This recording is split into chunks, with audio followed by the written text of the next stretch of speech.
Els artistes de l'estil directe.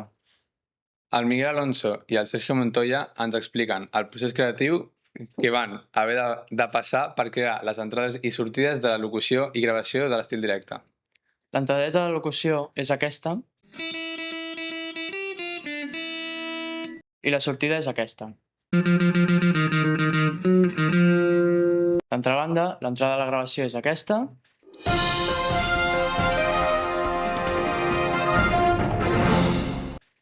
i la sortida és aquesta.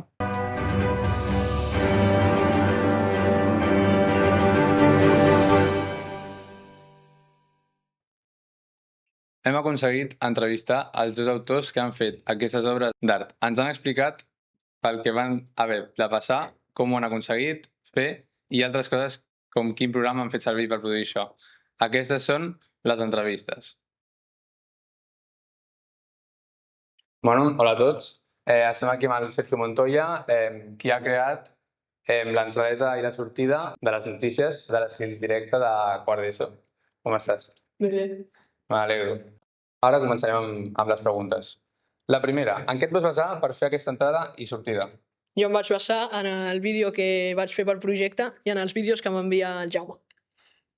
La segona, vas tenir altres idees abans de la definitiva? Per què no les vas triar? Doncs sí, vaig tenir altres idees. Dins del procés creatiu van sorgint moltes idees i és difícil escollir una, però jo em vaig quedar amb una que va ser escollida per la meva família.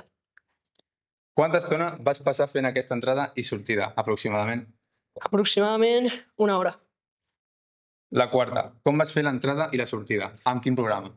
Jo vaig fer en Canva, vaig escollir una plantilla a Canva, vaig editar allà i després ho vaig passar a iMovie, on vaig afegir la música que vaig acabar d'editar.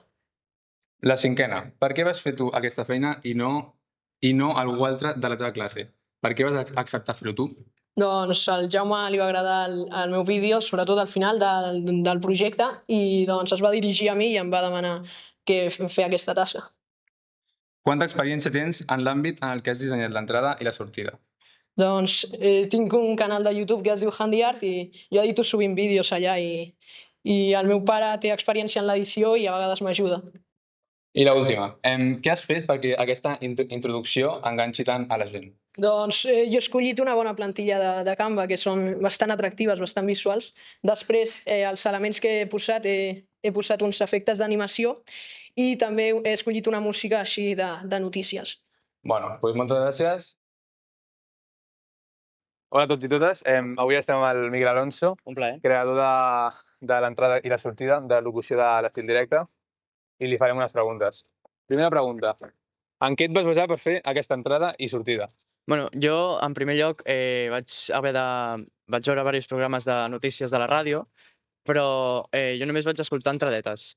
Doncs el Jaume em va demanar una entrada i una sortida, doncs jo per fer la sortida em vaig basar en cançons que normalment comencen amb un to agut i acostumen a acabar en un to més greu. Doncs ho vaig aplicar i ho vaig fer en la meva entrada i sortida. Vas tenir altres idees abans de la definitiva? Per què no les vas triar? Vaig arribar a fer fins a 7 idees abans de triar aquesta, però entre el ritme, la barreja de notes i com quedaven la introducció i l'entradeta i la sortida juntes, no em va acabar de convèncer, i doncs aquesta sí que em va semblar més adient, ja que la melodia i els ritmes combinaven bastant bé entre les dues. Quanta estona vas passar aproximadament fent aquesta entrada i sortida? Això ho vaig fer un dilluns després de la meva classe de guitarra. Vaig aprofitar que tenia classe de guitarra i doncs ja ho vaig dedicar més o menys des que vaig sortir a les 7 fins a arribar a casa i fer-ho tot, que vaig acabar a les 8:30, gairebé, doncs això, hora i mitja. Com vas fer l'entrada i la sortida? Amb quin programa? Això ho vaig fer una mica com vaig poder, ja que no tenia l'equipament necessari per poder-ho fer bé.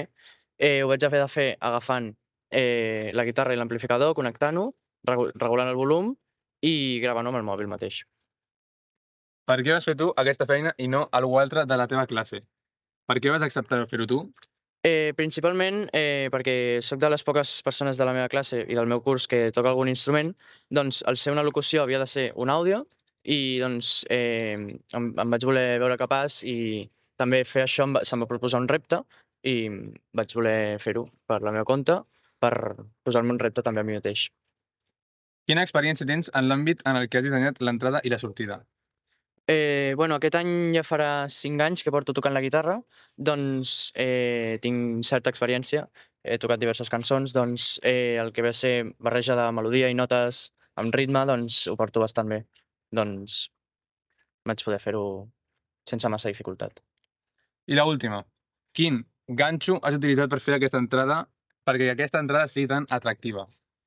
Jo el que vaig fer per l'entrada, per enganxar en l'entrada, el que vaig voler fer va ser una mena de to agut acabat, un to agut repetitiu, acabat en una nota llarga. Això també el que crida és, al principi, incentiva el que ho escolta, li fa un incentiu per enganxar-se, ja que són notes agudes i repetides, estimula, això vaig estar mirant i, de fet, estimula el cervell i acabar amb una nota llarga també provoca com una mena de curiositat, genera una curiositat, ja que també si... Doncs això em vaig basar també en moltes cançons que si t'hi fixes la majoria acaben doncs amb una nota llarga i constant fins que deixa de sonar. Doncs també és com una mena de idea per fer que el que estigui escoltant doncs li entri més intriga o ganes de voler seguir, que és el que fa la música normalment. Moltes gràcies, Miguel Alonso. Ara que ja els coneixem, només ens queda preguntar-nos com seran l'any que ve aquestes entrades i sortides? Han informat Miguel Alonso i Pau Garcia, Maristes Baidèmia, Mataró.